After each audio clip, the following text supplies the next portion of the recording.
আসসালামু আলাইকুম রহমতুল্লাহ। সম্মানিত দর্শক, অনেক ঘোরাঘুরি খোঁজাখুঁজির পরে অবশেষে পেয়ে গেছি ভাইরাল সেই এই সূর্যমুখী ফুলের বাগান। আসলে অনেক সুন্দর দেখতে। তো যতক্ষণ এখানে আসি দেখতে ইচ্ছে করতেছে, আর সূর্য পড়ার কারণে কালারগুলো আরও সুন্দর হয়েছে এবং ফুলগুলো প্রস্ফুটিত হয়ে আছে। আপনারা দেখতে পাচ্ছেন, মনে হচ্ছে যে দেখে মনে হচ্ছে বড় বড় চোখ করে আপনার দিকে চেয়ে থাকবে, এরকম মনে হচ্ছে। কারণ ফুলের ভিতরের অংশটা একটু কালো, ঠিক চোখের মনের মতো, আর চতুর সাইডের জায়গাগুলো হচ্ছে হলুদ। তো ঠিক সেরকম ডাগর ডাগর চোখ বের করে চেয়ে থাকলে যেমন দেখতে একটা অনুভূতি হয়, মনে হচ্ছে যে সেরকম ভাবে কেউ আপনার দিকে চেয়ে আছে, বড় বড় চোখ করে চেয়ে আছে, এরকম দেখে মনে হচ্ছে। সুন্দর একটি জায়গা। আসলে এটা যেহেতু কোনো পার্ক নয়, এখানে আসলে উনি কৃষি হিসাবে এটা তেলের জন্য বা যে কোনো জন্য করেছেন। তো ফুল একটা সুন্দর জিনিস, যে কোনো মানুষ দেখলেই আকর্ষিত হয়, মোহিত হয়। সে কারণে অনেকেই এসেছে, আমিও এসেছি। এই আর কি ব্যাপার। এটা কোনো পার্ক নয় বা দর্শনীয় জায়গা নয়। তারপরেও কোনো ব্যক্তি যারা ফুল ভালোবাসেন এখানে আসতে পারেন, নিরাপদভাবে যদি দেখে যাইতে পারেন। এটা হচ্ছে চক চেরাডাঙ্গা, মধুইল্লি থেকে মোটামুটি 2 কিলো বা 3 কিলো হতে পারে, 3 কিলো। এটা দক্ষিণ দিকে আর কি একটি গ্রাম।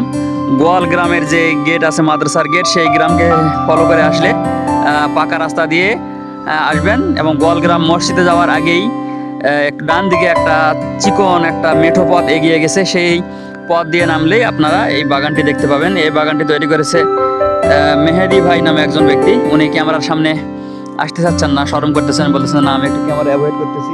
ওনাকেও না হলে আমরা দেখাইতাম।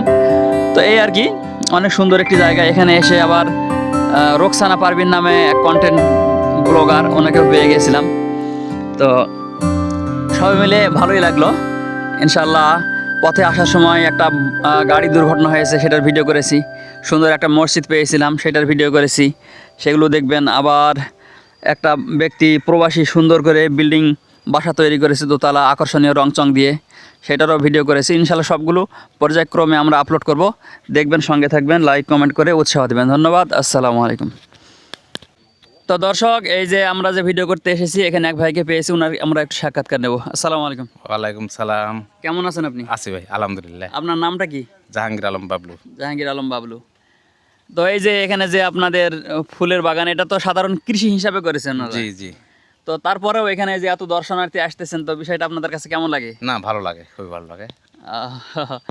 তো এই এই যে অল্প সামান্য একটু জায়গাতে হয়তো বা 6 শতক মতো হবে, 10 কাঠা, তাহলে মোটামুটি 15-16 শতক। তাতেই এত মনে করেন যে উৎসাহ উদ্দীপনা। এইটা যদি মনে করেন যে এরকম 15-16 শতকের জায়গাতে যদি মনে করেন যে 100 শতক হয়ে যায়, তাহলে ঘটনাটা কেমন হতে পারে? না, ভালো হবে, আরো ভালো হবে, তাই না? হ্যাঁ।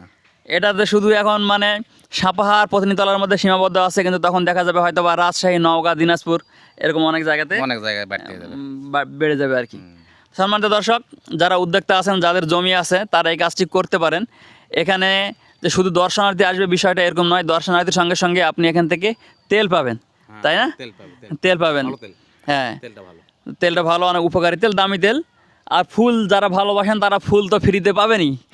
তো এই আর কি কথা ছিল। ধন্যবাদ। আসসালামু আলাইকুম। মুরব্বি ভালো আছেন? আপনার নাম কি? হাদাত। ফুল সাদেক। ফুল আপনার ভালো লাগে? আচ্ছা, ফুল এইভাবে গাছে দেখতে ভালো লাগে না সিঁড়ি নিচে বালিশের নিচে রাখলে ভালো লাগে?